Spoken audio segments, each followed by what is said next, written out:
श्रीमान, हम सभी सदस्यों का एक दायित्व है।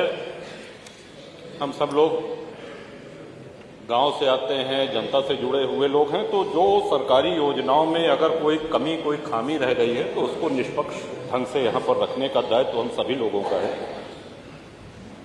अभी हमारे पहले मनोज पांडे जी कह रहे थे, उनकी बातों को उनसे अपने को संबद्ध करते हुए ये कहूँगा कि एक बहुत बड़ी उपलब्धि पूरे प्रदेश में हुई है कि संगठित अपराध, ऑर्गेनाइज्ड क्राइम का जड़ से सफाया हो गया है। आज पूरे प्रदेश में ऑर्गेनाइज्ड क्राइम नाम की कोई चीज नहीं। व्यक्तिगत रंजिश में घटनाएं होती हैं, वो एक अलग विषय है, लेकिन उन घटनाओं के बाद जिस तरह से पुलिस कार्रवाई करती है, उससे बहुत से लोग हतोत्साहित होते हैं। श्रीमान, माननीय मुख्यमंत्री जी ने हम सभी लोगों को ये अधिकार दिया है कि हम अपनी विधायक निधि से असहाय लोगों का उपचार कर सकें। उसमें कुछ नियम अगर शिथिल कर दिए जाएं या सुधार दिए जाएं तो मैं समझता हूं कि काफी लाभ हो सकता है। जैसे उसमें एक क्लॉज है, साध्य और असाध्य रोग। हम लोग जिसके लिए लिखते हैं ये आवश्यक है कि उसका रोग असाध्य होना चाहिए, तभी वो स्वीकृत होगा। उदाहरण के लिए हार्ट, कैंसर, गुर्दा, मूत्र रोग, अस्थि रोग और थैलीसीमिया, ये इसमें वर्गीकरण है।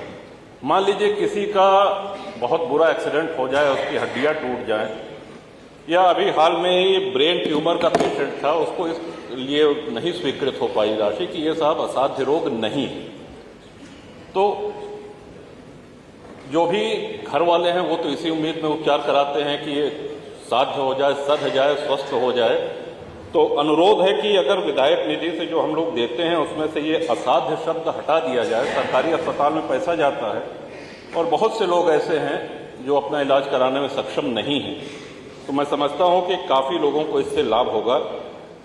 इसी के साथ साथ श्रीमान, पिछले वर्ष भी हमने करा था कि आयुष्मान कार्ड के लिए जो पात्रता है उसमें जो 7-8 बिंदु दिए गए हैं, उसमें 9वां बिंदु है कि यदि कोई 60 वर्ष का है, उसका राशन कार्ड 2019 से है, तो उसमें जो सदस्य 60 वर्ष के हों, यानी पति पत्नी दोनों 60 वर्ष के हों। अगली बिंदु में ये लिखते हैं कि जो व्यक्ति 70 वर्ष या उससे अधिक का हो। तो ये भ्रम पैदा करता है श्रीमान। एक और इसमें एक बिंदु है कि परिवार 6 यूनिट का होना चाहिए, यानी कि पति पत्नी हो और उनके 4 बच्चे हों। आज के समय में हम लोग अच्छी तरह से इस बात को समझ सकते हैं कि कौन लोग हैं जिनके 4 से अधिक बच्चे हैं और कितने लोग हैं जिसके। तो श्रीमान, ये अगर क्लॉज इसमें से हटा दिया जाए तो मैं समझता हूं कि असली पात्र व्यक्ति को इसका लाभ मिलेगा। महामहिम श्री राज्यपाल जी ने एक और जहां सरकार दमदारी से काम कर रही है, वहीं संवेदनशीलता का भी पूरा परिचय दे रही है।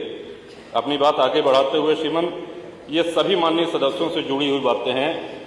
National highway authority of India NHAI ने बहुत से एक्सप्रेसवेज का, हाईवेज का निर्माण किया। उसके निर्माण में जो छोटी सड़कें थीं, जहां से उनकी मिट्टी जाती थी, वो क्षतिग्रस्त हो गई हैं और वो दायित्व NHAI का है उसको बनाने का। मैं समझता हूं कि NHAI अपने इस दायित्व का निर्वहन नहीं कर रही है। हम सब लोगों के यहां बहुत सी ऐसी सड़कें हैं जो क्षतिग्रस्त हुई हैं। श्री राम वनगमन मार्ग बना, गंगा एक्सप्रेसवे बना, पूर्वांचल एक्सप्रेसवे बना, और भी कई सड़कें बन रही हैं। तो इतने भारी ट्रक मिट्टी लाद के, सामग्री लाद के जब जाते हैं तो छोटी सड़कें, तो एक तो ये अनुरोध है श्रीमान। दूसरा, जल जीवन मिशन के तहत ये बहुत आवश्यक बिंदु है श्रीमान, सड़कें खोद दी गई हैं और उसी उस पर आज माननीय जल शक्ति जी मंत्री जी का जन्मदिन है श्रीमान। और मुझको याद है कि परसों माननीय सदस्य सड़कें खोदने से और जन्मदिन से क्या मतलब है श्रीमान? परसों रोमी जी का जन्मदिन था और उनकी सबसे अच्छी मिठाई का संस्थान है द हेजलनट फैक्ट्री। आपने पीठ से निर्देश किया कि भाई जन्मदिन है तो पूरे सदन को मिठाई बांटना ये तुम्हारा दायित्व है, ये मैं तुमको निर्देश देता हूं, ऐसा आपने कहा और उसका उन्होंने पालन भी कराया। एक एक माननीय विधायक को एक एक डिब्बा। मैं समझता हूं कि रोमी जी को पुनः बधाई।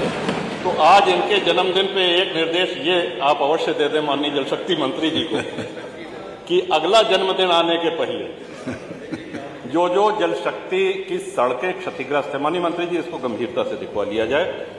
और आधे से अधिक टंकियां अभी चल नहीं रही, नहीं चल रही। तो जो बन के तैयार, उनको आपको विशेष ध्यान देकर के उनको चलाने के लिए पूरा प्रयास करना पड़ेगा। और क्षतिग्रस्त जो सड़कें हैं, हम सब लोग आपसे बहुत उम्मीद रखते हैं, बहुत आशा रखते हैं। और वो एक शेर है श्रीमन की, कौन सी बात कहाँ कैसे कही जाती है, ये सलीका हो तो हर बात सुनी जाती है। तो आपके सामने इन्हीं शब्दों के साथ इसके पहले कि माननीय अध्यक्ष जी बैठ जाने का आदेश करें, मैं महामहिम राज्यपाल के अभिभाषण का समर्थन करता हूं। जय हिंद, वंदे मातरम। माननीय नेता प्रतिपक्ष आदरणीय श्री माता जी।